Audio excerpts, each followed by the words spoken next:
നമസ്കാരം, എല്ലാവർക്കും ഷീലാസ് കിച്ചണിലേക്ക് സ്വാഗതം. ഞാനിന്നിവിടെ തയ്യാറാക്കാൻ പോകുന്ന കോവയ്ക്ക കൊണ്ടുള്ള ഒരു കറിയാണ്. അതിന് വേണ്ട സാധനങ്ങൾ എന്തെല്ലാമെന്ന് നോക്കാം. ഞാനിവിടെ ഒരു മീഡിയം സൈസ് സവാള ഇതുപോലെ നീളത്തിൽ അരിഞ്ഞതാണ്. പിന്നെ ഒരു 250 ഗ്രാം കോവയ്ക്ക ഇതുപോലെ നീളത്തിൽ അരിഞ്ഞ് വെച്ചിട്ടുണ്ട്. കറിവേപ്പില, പിന്നെ ഇതിനൊരു അരപ്പ് തയ്യാറാക്കാനുണ്ട്. അതിന് വേണ്ടി 3 ടേബിൾ സ്പൂൺ തേങ്ങ എടുത്തിട്ടുണ്ട്. പിന്നെ എരിവിന് ആവശ്യമുള്ള സാദാ മുളകും പിന്നെ പിരിയൻ മുളകും എടുത്തിട്ടുണ്ട് ഒരു കളറിന് വേണ്ടി. പിന്നെ കുറച്ച് പുളി കുതിർത്ത് വെച്ചിട്ടുണ്ട്, അധികം വേണ്ട, കുറച്ച് മതി. പിന്നെ താളിക്കാനായിട്ട് കടുക്, വെളിച്ചെണ്ണ, ഉപ്പ്. നമുക്കിനി തുടങ്ങാം. ഒരു കടായി ചൂടാക്കാൻ വെച്ചിട്ടുണ്ട്. ആദ്യമേ നമുക്ക് ഈ മുളകൊന്ന് ചൂടാക്കി എടുക്കണം. അതിന് വേണ്ടി കുറച്ച് വെളിച്ചെണ്ണ, പിന്നെ ഈ ഉണക്കമുളക് 3 എരിവിന് ആവശ്യമുള്ളത്, കളറിന് വേണ്ടിയാണിത്. എല്ലാം കൂടി ഒന്ന് വാട്ടിയെടുക്കണം.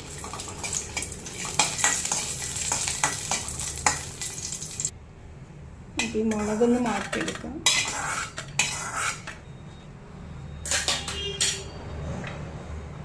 ഇതിലോട്ട് കുറച്ച്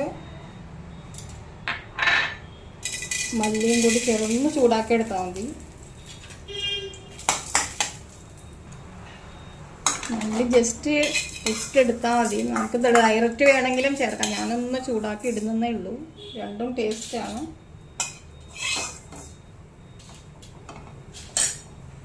ഈ കടായിൽ തന്നെ നമുക്ക് കുറച്ചുകൂടി എണ്ണ ഇട്ടിട്ട് നമുക്ക് സവാളയും ഒന്ന് വഴറ്റിയെടുക്കാം.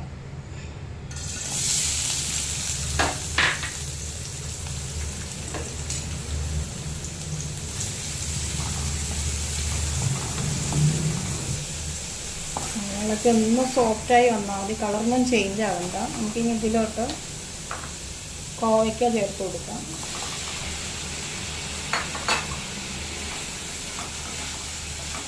എല്ലാം കൂടി ഒന്ന് വഴറ്റി ഒന്ന് വേവിച്ചെടുക്കാം. മൂടി വെച്ചൊന്ന് വേവിച്ചെടുക്കാം.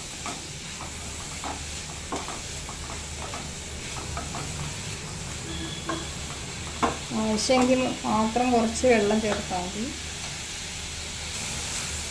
കോവയ്ക്കൊക്കെ ഒന്ന് വഴറ്റിയെടുത്തിട്ടുണ്ട്. നമുക്കിനി അതിലോട്ട് ആവശ്യത്തിന് ഉപ്പ് ചേർക്കാം. കുറച്ച് വെള്ളം കൂടി ഇട്ടിട്ട് നന്നായിട്ടൊന്ന് വേവിച്ചെടുക്കും.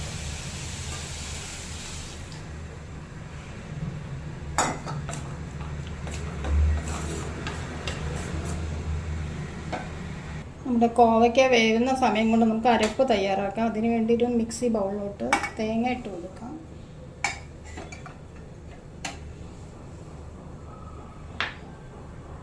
കുറച്ച് പുളി,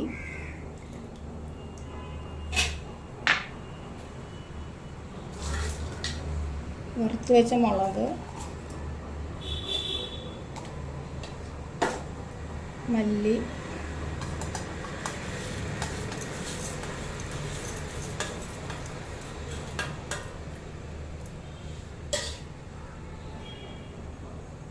കുറച്ച് വെള്ളം കൂടി ഇട്ടിട്ട് ഒന്ന് അരച്ചെടുക്കുക. തരിതരിപ്പായിട്ട് അരച്ചെടുക്കുക. നമ്മുടെ കോവയ്ക്കൊക്കെ ഇവിടെ നന്നായിട്ട് വെന്ത് വന്നിട്ടുണ്ട്. നമുക്കിനി മസാല ചേർത്ത് കൊടുക്കാം.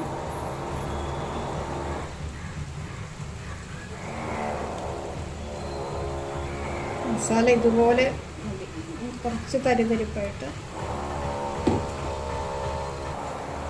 കുറച്ച് വെള്ളവും കൂടി ചേർക്കുക. നന്നായിട്ടൊന്ന് മിക്സ് ചെയ്യും. ഇത് അധികം ലൂസും അല്ല അധികം തിക്കും അല്ലാത്തൊരു കറിയാണ്. കുറച്ചുകൂടി നമുക്ക് വെള്ളം ചേർത്ത് കൊടുക്കാം. നമ്മുടെ കറിയൊക്കെ ഇവിടെ തിളച്ച് വന്നിട്ടുണ്ട്. നമുക്കിനി ഇതൊരു സൈഡിലോട്ട് മാറ്റാം. താളിച്ചിടാം. ഇതിന് വേണ്ടി ഒരു കടായി ചൂടാക്കാൻ വയ്ക്കാം. ആവശ്യത്തിന് വെളിച്ചെണ്ണ ചേർത്ത് കൊടുക്കാം. വെളിച്ചെണ്ണ ഒന്ന് ചൂടാകുമ്പോൾ കടുക് ഇട്ട്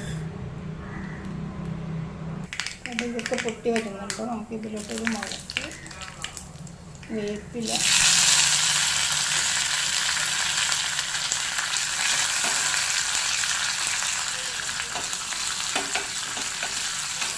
ഇത് കറിയിലോട്ട് ചേർത്ത് കൊടുക്കും.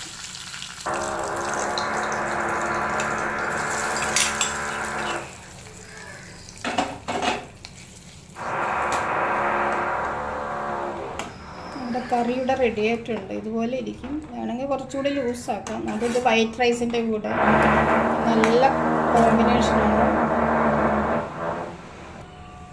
നമ്മുടെ കോവയ്ക്ക കറി ഇവിടെ റെഡി ആയിട്ടുണ്ട്. ഇതിന് കൊങ്ങണി ഭാഷയിൽ തെണ്ടുലെ ബുത്തി എന്നാണ് പറയുന്നത്.